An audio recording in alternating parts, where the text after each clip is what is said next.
Good morning, all. Welcome to Sports Shorts Daily, presented by LeBear's Casino. Ronnie Rantz alongside TK Tommy Krysan. Tommy joining us from Court Street Cafe, right in the middle of downtown Port Allen, Louisiana, just a stone's throw across the Mississippi River Bridge from downtown Baton Rouge. It's Court Street Cafe. He's there every Monday. All right, TK, this weekend, oh, by the way, you want to know why I'm rocking the Louisiana Raging Cajun hat? Uh, and that is because I mean, like I mentioned this the other day, so it wouldn't be a surprise if someone's listens to the show. But I am in Muncie, Indiana. Um, Muncie, Indiana, the home of Ball State University. David Letterman, of course, the most famous Ball State alumni who talked about it all the time on the late night show. Andrew Whitlock, the controversial sports reporter, commentator, podcaster. He's from here too. Um, and that's it, Tommy. I mean, that's it. That's all. And ball jars. You know the jars, the ball jar company, like the white jars or whatever that you put all your food in, and you seal it up, and the bottom it says ball jar. The ball people. That's why Ball State University exists. Are from here, so that's where the jars originally made. I'm sure they're made in China now, but anyway, that's it. That's all we got. But I'm here because the Raging Cajuns are opening up tonight against Ball State University. And first game of the year, Quantus White is the new coach for Raging Cajuns. He's a New Orleans native who was an associate head coach for Houston, the Cougars, who've been great the last couple of years. He was named the coach back in March. And if the one thing you know about the Houston Cougars is they have some of the most intense practices ever. You know, they're known for just basically getting after it and playing tremendous defense and just being super physical in their practices, and that carries over to the game. So we'll see. The Raging Cajuns, not much expected out of them. They're a preseason like number 8 or 9 in the conference, in the Sun Belt Conference. But there's some folks internally, including my brother, that's who I'm with, and others that are close to this program that think this team could surprise some people. So we're here for opening night. My brother has a hospital that his company owns, a little small LTAC hospital here in Muncie, Indiana. So we're here to to do both. And I'll be there tonight. I'll let you know on Wednesday what that experience is like. A little opening night at Ball State. That's cool. It's a little different, something else for you to check off on your bucket list. I have a question for you, Ron, and I don't think you know the answer, but I got to come up with it anyway. How many hats do you own? Well, I purge my hat closet probably once a year, once every other year and a half. You know, I kind of go through and thin out the ones that I know I'm probably never going to wear again, or the ones that are in bad condition, or like, let's say it's an LSU hat, for example, and I've got two LSU hats I like better than this one, and I'm never going to choose that one, so why keep it around, right? Yeah. Um, at the moment, Tommy, I can tell you, I've got like these little hat rack things, these little plastic things I found on Temu or something. And, you can put like maybe 8 hats in a sleeve. And I think I have 4 of them. So I have at least 30. I know I got at least 35, 36 hats right now, Yeah, and, and I would have thought it was more than that. well, I do a good job, like I said, of purging, Yeah. of just chunking hats away. Usually, every 12 to 16 months, I'll go through and throw away a half a dozen or more. Because I got over 20, and some of them are a little racked out, and I do what you do. I think I ain't wearing this no more, throw it away. Yeah, There's been many times when I haven't bought a hat because I'm like, I got enough hats. But right. like when I went to the Players Championship, I got me one, got you one, because you brought me hats from other Yeah. places. So I got to get that one because it's the Players, and I might not ever come back here again. But I don't have a lot of other hats. I mean, I don't need any more I hats. like this one a little. The rope hat's big, and then I like the little 3D lettering on it. I Yeah. don't know if you can see this side. I really like with Well, the little fleur de lis and everything. Red's Um, my favorite color. It always has been. When I yeah, was a little leaguer, our teams all were red and white, so I guess that's why I like red. But yeah, so anyway, but no, so that's a good looking hat. yeah. It says Louisiana on it, Hopefully, it so. helps the Raging Cajun win tonight. Well, look for it. By the way, Ball State's colors are red. They're the Yeah, Cardinals. So you'll see a lot of What? red in the stands. I'm gonna test you again. What coach from New Orleans ended up being the head coach at Ball State? Oof. The only Yeah, Ball State coach I know is Rick Majerus, who was a okay. great basketball coach back in the day. I gotta give you a hint. Think arena football. Oh, from New Orleans Was that ended coached. up. John Forcade, maybe. No, no, no, Wait. You talking about basketball, no. But football? football. I don't know. Give it to me. The guy who coached the when Gail Benson owned the arena Oh, team, the Mike Voodoo. New, the Mike Mike New. New, Neu. Yeah. When he left the Voodoo, I think he became the head coach at Ball State. He took one of JT Curtis's sons with him on the staff up to Gotcha. Ball State. Now that's been a few years ago, but when you said the other day you were going to Ball State, I was like, that's where Mike New coached. Yeah, Mike. Yeah, Mike knew who. That was back. I want to say 2005, 6, 7, 8. 6, 7, 8, somewhere up in there. 5, 6, 7, maybe. That's when arena football was doing well, like arena football around the country. They had Bon Jovi involved. He owned a team in the Philadelphia Soul. You had John Elway was involved with the Denver team, the Colorado team. Um, Gail Benson and other. I think the Cowboys, Jones and them owned a team in Dallas. So there was some real money and facilities and players and all in the league. And the average player, Tommy, was making around $40,000 a season playing arena ball, and that ended up being not enough. They wanted more. They were threatening to unionize, and I think when they did, that they folded the league, and that was it. Arena football went away for a couple years, came back under the old format where they only pay them a few $100 a game because they couldn't afford it the other way, and they killed themselves. The players killed themselves by being greedy. They weren't happy making 40,000 a year playing arena football just a few months out of the year. They wanted more and more and more, and they bankrupted the league basically. You know. Um, all right, TK. Let's talk a little bit about it was an off week for LSU, so let's go to the Saints first. Okay. Saints now 1-8. They go on the road to Los Angeles. The Rams were a 13.5 point favorite. We all said on Sports Shorts radio Saturday morning, we were all 4 or 5 of us in agreement to take the Rams minus the 13.5. And sure enough, the Rams win by I think 24. Yeah, 34-10. Man, your reaction to Tyler Shuck and the Saints and all Well, that whole thing. we had a triple header of football at Most Blessed Sacrament yesterday, so I know very little about the Saints game other than the score, and it wasn't a close game. I read a couple of recaps of it, but Saints 1-8, and it going nowhere in a hurry. Now the NFL trade deadline is tomorrow afternoon. If the Saints are going to be active, they need to just stockpile draft picks. I don't, you don't need players unless it's going to be a guy who can impact for many years. Just get as many draft picks you can if they make any moves. But there'll be a big name or two that moves before tomorrow's trade deadline in the NFL. But the Saints are just going nowhere in a hurry. They're going to host the Panthers in the Dome this week at noon. The Panthers are 4.5 point favorite coming into New Orleans. Panthers, by the way, with a big win on the road this week. The New Orleans Saints need to they need to dump players. They need to just Yeah. stop with this. We've got any chance, just unload players. Demario Davis can get you some value probably. I know you re-signed Alvin Kamara, and I know we love Alvin Kamara, but I mean, Alvin Kamara is as much of a fan as much as the fans love him, what is his value to the Saints when they're so bad? The Saints are gonna be so bad the rest of this year, and they're gonna be bad next year.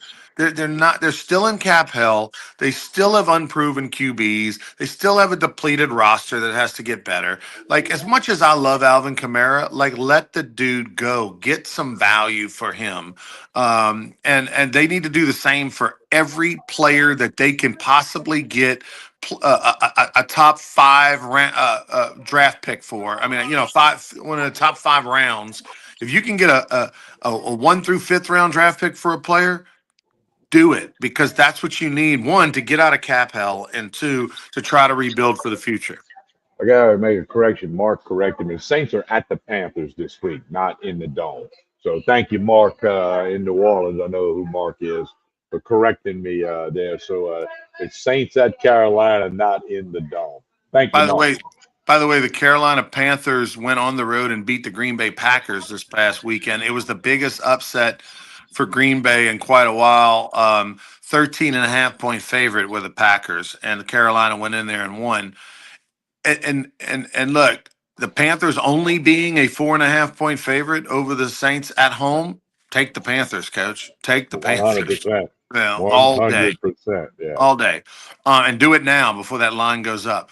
But TK, I mean, let's just stop with the nonsense. Just unload all any talent you got if you don't want to. By the way, the Philadelphia Eagles, now they have a real chance, right? I mean, they have the quarterback, they have the roster, they have a real chance, especially on offense. Defense, they've been awful this year, and they've addressed that. That's what good teams do. The Eagles went out, traded last week, got two defensive backs. They just picked up Phillips, the linebacker, first round pick from the Dolphins. They just brought him in this morning. He played for Vic Fangio, their coordinator in Miami in 23, and had 6.5 sacks in 8 games for him that year. So they're bringing him in. I mean, that's Saints don't need to be acquiring players; need the Saints to be dumping players. And acquiring draft picks, and you're probably going to go 2-15 no matter who you put on the field. So put some young guys out there. Maybe you polish up a diamond in the rough, and some guy who can really help you next year because you put him out there this year. So the Saints and the Pelicans combined are just a disaster. If you're a sports fan, pro sports fan in the city of New Orleans, it's tough times. The Jacksonville Jaguars won the game of the day, 30-29 over the Raiders. Their kicker kicked a 68-yard field goal right before the halftime, right at halftime, and then and he's the guy that kicked a 70-yard field goal in preseason. But he kicked a 68-yarder, which is now the all-time furthest field goal in NFL history. It's amazing what they're doing, and of course the new kickball where they can use it all week and Yeah, all that kind that's of the stuff, difference. and then combine that with the thin air of Las Vegas, made it a no-brainer. Well, I'm glad you brought that up because I read that article a week or two ago. How they giving these balls to the kickers and they're breaking them in. It's like when you get the new baseball glove, the ball doesn't stay in it. Well, it's much better to kick a football that's been kicked X number of times than one that you just ripped it right out the wrapper. That's why we're seeing 54-yard field goals look like an extra point hitting 3/4 of the way up the net. And you're seeing that, and these guys are just nailing these balls. So they may change the kickball rule back after this year. Who knows? Um, let's talk about college football for a minute, Tommy. Oh, So let's go around the state of Louisiana for a second. We'll start with the Raging Cajuns since I have the yeah. hat on. And the Raging Cajuns had a big win. They were a 6.5 point dog on the road against South Alabama, and dominated. And their quarterback Lunch, who we talked a lot about Lunch, the former Lutcher Bulldog, who's a redshirt freshman quarterback who had led the Raging Cajuns from a 17-point deficit against Marshall a few weeks back when LSU played at Ole Miss. Well, he did something that had never been done in the history of Raging Cajun football on Saturday night, and he completed 93% of his passes. It was just absolutely dominant. Set the all-time single game passing completion percentage mark. This is for a guy who's known as a running quarterback, a guy who was the third string quarterback in August, and ends up now he's poised to be the future for the Raging Cajuns at that position. Yeah, I was glad to see that they won 31-22. That was cool. I always pull for everybody in Louisiana to do well, and to see the Cajuns get the win, that was a good thing. And hey, maybe they can build some stuff around this quarterback and get it going in the right direction. Also, McNeese got a big win, a much needed win. They destroyed Northwestern State at Imagine that. home. Yeah, again, go against the bull, go against the demons with everything you got each and every week. I want to bet. Wish I'd have put more. Um, uh, Tulane kind of, they were the talk of the town. Their coach was being mentioned for LSU or Florida, or, all these jobs, and still may be. I'm not saying he won't. Oh, by the way, Auburn's job is open. You Freeze let go. Um, but Tulane then goes and lays an egg on national TV Thursday night against UTSA down in San Antonio. They lose. Right. Louisiana Tech wins big on Friday night. ULM loses again. Southern lost, and Southeastern had a big win against East Texas A&M. But let's go around the country. Biggest takeaway from the weekend, Tommy, of the Power Five schools was what? Which game, or what was your big takeaway? Wow, I mean, I think the Tennessee Oklahoma game was an incredible game. For a lot of reasons. Georgia Florida, I got to see a good bit of that one. But I mean, college football is just so different. And like when I saw yesterday Hugh Freeze was fired, I can remember the mindset years ago when a coach got fired, especially during the season. It got everybody like, "Whoa, major breaking news!" Now every Sunday, Monday, it's like, okay, what coach gets fired this week? I think these ads and these presidents are going to have to realize that not every team can be in the 12-team playoff every year. I mean, it's going to be pain. There's going to be years when you're not in it, and you're just going to be firing coaches. Now, Hugh Freeze's buyout reportedly somewhere around 15 million, which I guess is doable. Auburn will take care of that. But man, it's zero SEC coaches fired last year or changed spots. There's going to be a lot. There's more to come. Probably could be a change at Carolina. Could be a change at Kentucky. Time will tell. Yeah, Kentucky with a big giant win against Auburn, Yeah, and that's that's what what did. led to Freeze going boot. Yeah, I mean, Auburn's excuse me, Auburn scored 3 points against Kentucky and lost 10-3. And for a guy who's supposed to be an offensive guru, that's just not going to fly. But how about the resurrection and the comeback for Texas Longhorns? Yeah. Okay, which is now setting up the big game this week, Texas and Georgia. Um, Arch Manning had his best game of his You career. see his quote about that? What's that? I didn't see Arch it. Manning made a quote. He said, "Well, he said Ronnie jumped away for a second. He'll pop back in." And I'm gonna tell him the Arch Manning quote after the game. He said, "Maybe the concussion helped me." Because he got the concussion the week before, and Right. then all of a sudden he had good numbers, team wins. The other team came back late, but they still won. But he said maybe the concussion helped me. It got big laughter out of the media room. Well, it was a big win. Vanderbilt went to Austin, and look, it was over a month. It had been like a month and a week since Texas had played a home game. It had been over a month since Vanderbilt had been on the road. Obviously, Vanderbilt had survived a tough gauntlet of games at home. Uh, Vanderbilt was a dog in this one, and actually ended up covering the kickoff line. Vanderbilt ended up being a 3.5 point dog by kickoff. It started off at 2.5 point dog, grew to 3.5. They were getting blown out, had a 21 point comeback in the fourth quarter, and then came up three short. So Vanderbilt showed some moxie. Pavia did his thing down the stretch, and still, I think, kept his name in the Heisman race. Although he'll probably get to. I hope he gets to New York. He's not going to win it, but hopefully he can get to New York because to me he deserves it based on what he's done for that program. And then for Texas, I mean, they survived a couple of OT wins. This was a big win to beat a ranked team at home. And more importantly, for Arch Manning, he threw for over 300 yards and was outstanding in this game. I'm curious to see, as you mentioned, if now this gives him that confidence and we see him take off and live up to maybe some of the expectation we had before the season. I mean, I'm not wild about Coach Sarkisian, but he made a good comment after during the week and then after the game. Those that want to talk about Arch Manning, and that includes me, let the whole story get written before you start, putting an absolute out there that he can't play at Texas, he can't play in the SEC, whatever. I mean, because we'll have to see. And obviously, Texas think he gives them the best chance to win. Otherwise, he wouldn't be out there. Let me just bring up a name, a guy that has the Denver Broncos 7-2, and that is Bo Nix. Yeah, How many times was Bo Nix ruled written dead off. to Yeah, rights in his career at Auburn, right?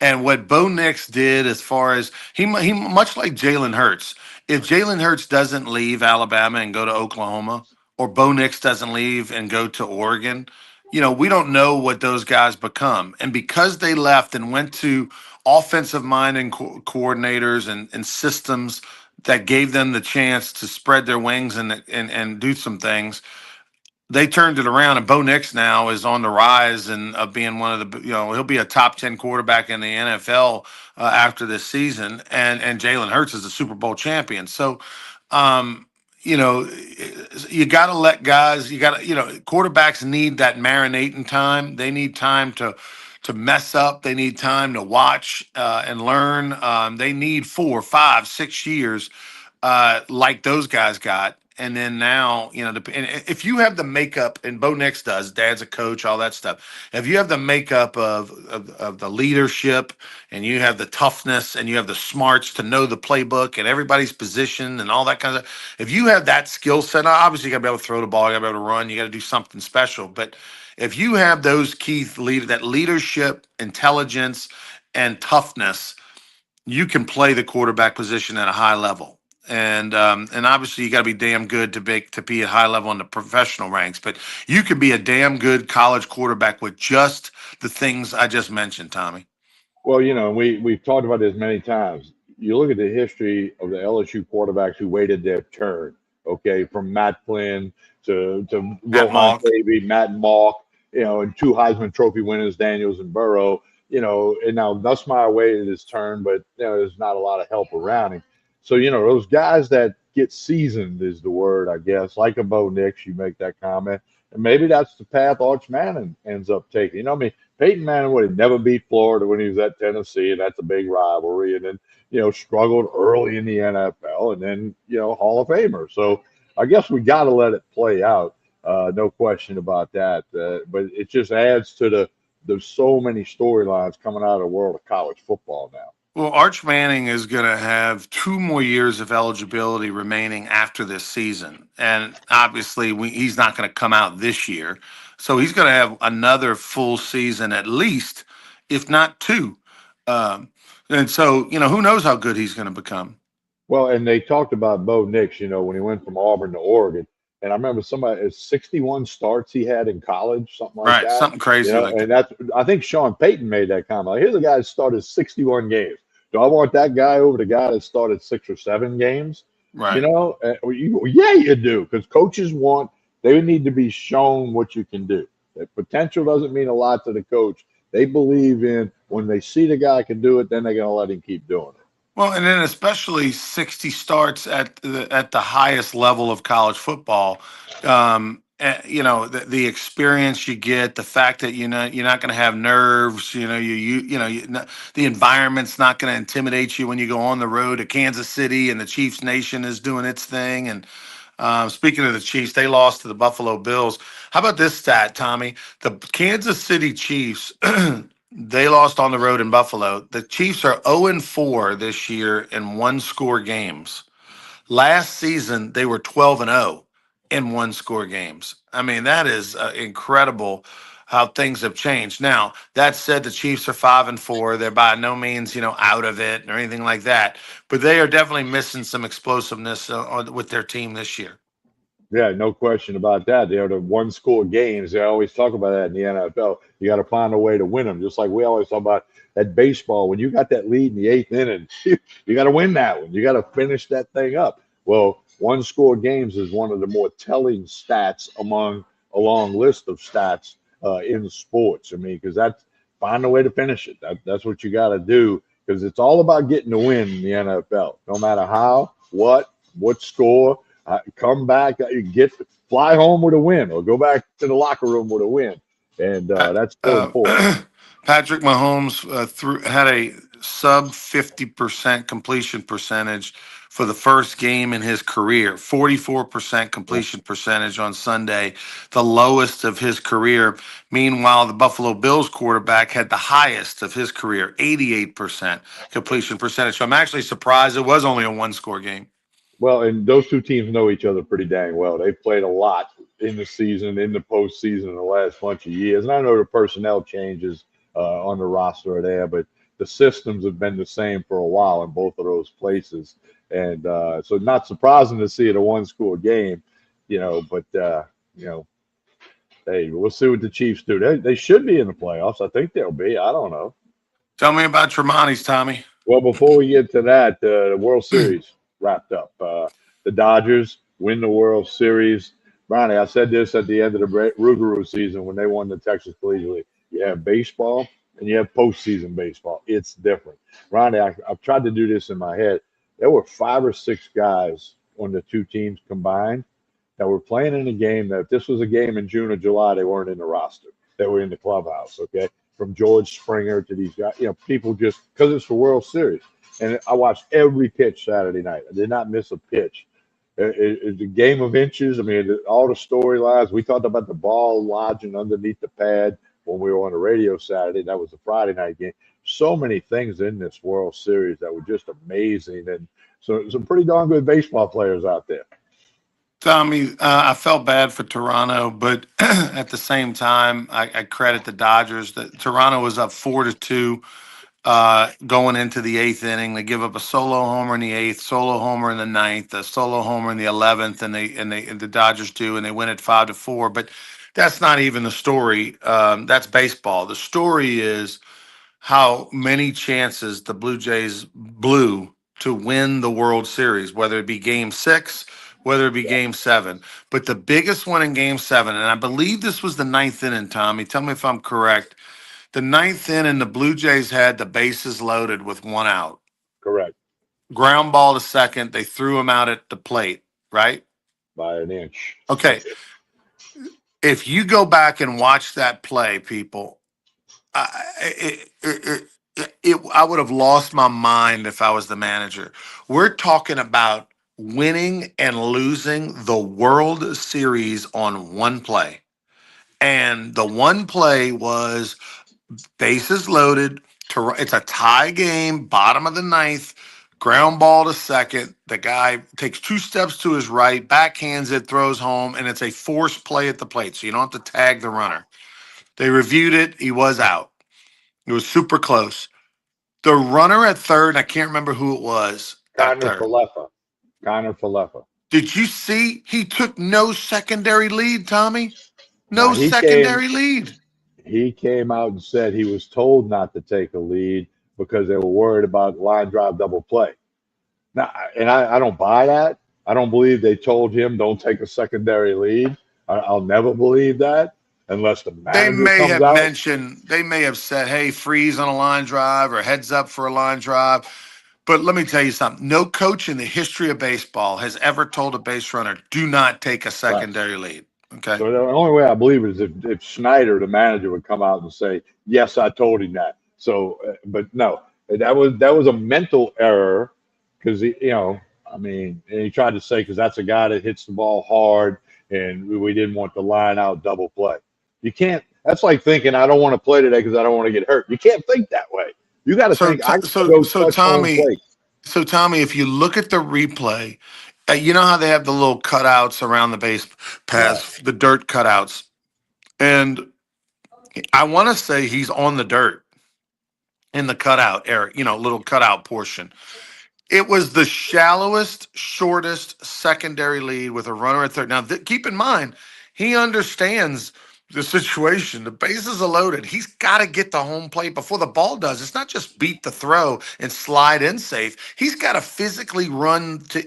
So he should take a big secondary lead, and he doesn't, and he gets thrown out by inches. If he shuffles and takes a normal secondary lead, Tommy, the Blue Jays are having a parade today. Yeah, I agree with you completely. And I've seen they have the aerial shot and they circle where he was. I mean, I just that was mind boggling, and to be so close, that's the play that may be the one that sticks around, like the Steve Bartman thing with the Cubs, or the Oriole guy that reached over the fence in Yankee Stadium, whatever. I mean, it was a bad move, bad time to make a bad decision. And for the Blue Jays, they brought back Savage to throw, and he gives up the homer in the 8th. And that was a home run in the 8th he gave up that he would never give up with normal rest, right? He hung a changeup up and in. I mean, missed his spot horrifically terrible. He never missed a ball. He never missed a spot like that in any of the two starts that he made. You know, that was a guy who was throwing on short rest type of miss. And I'm just shocked that you would put the rookie in that situation. I know he was super dominant as a starting pitcher, but like he just did his job. He just got to the big leagues like a minute ago. He doesn't even know where the Waffle House is near the stadium. He's just figuring out the name of the street out front. And you're gonna put him and you're gonna ask that of him. Hey, look, rookie, whatever your name is, you're starter, but now we're gonna make you a reliever. You're gonna throw in short rest, World Series guy. You don't have a whole roster. You don't have anybody else in the Well, eighth inning up to other than to bring back a recycled pitcher on short rest. Like you're well, not the Dodgers. I get the Dodgers doing it because their bullpen's trash, but I was shocked by that. Well, and again, good. Most major league hitters don't miss mistakes. Okay, those three solo shots you talked about were mistakes that were up. One was a slider, one was a changeup, and those guys don't miss mistakes, and 80% of the time they don't miss them. So yeah, that's going to be some second guessing all over Toronto for quite a while. Well, they got a good team. I think they're going to be a solid team and a playoff team for years to come, based on what we know. Bochette's a free agent, but we'll see what happens with that. But it was a great World Series if It you was look at great. the seven. And Ronnie, if I would have told you, Ronnie, I want to bet you that the World Series MVP is going to be from Japan, but it's not going to be Otani. I think you would have said, "Okay, I'll take that bet, TK." Yeah. Listen, and Yamamoto I is the said this. only guy to get 3 wins on the road in the World Series in baseball history. I said this earlier, and before the World Series, and I'll say it again. The Dodgers have now won back-to-back World Series for the first time in over 25 years, and the Dodgers are going to be in the World Series for the next 3-4 years. They may not win it, but they're going to be in it. Well, they've won 3 of the last 6. And, of course, Yeah. all the talk about, well, they paid for it. Well, and their payroll is a little bigger than the Gumbo Gators and the Rougarou. They have a larger payroll. But Red Sox are paying for it. Yankees are paying for it. Everybody, all the big boys. The Cubs are paying for it. They're not winning the World Series. Dodgers are. So that's it. And they've won 3 of 6. They might win 3 of the next 6. I don't know. Yeah.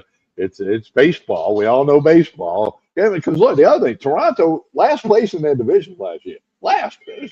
And they were, a ground ball away from a World Series championship. So a shuffle, go. They were a shuffle, go away from a World Series. A you and I secondary coached a lot of baseball. I used to tell the kids at third, especially in a tight game, you get as far off the bag as the third baseman is. They're not going to pick you off. Most teams won't try to pick anybody off third anyway. You're not supposed to do that. So it was just a huge, simple fundamental. How many times you work secondary? It's like PFPs. People go, "Oh, why do you keep doing that?" You got to do it so that when you have to do it correct, you get it correct.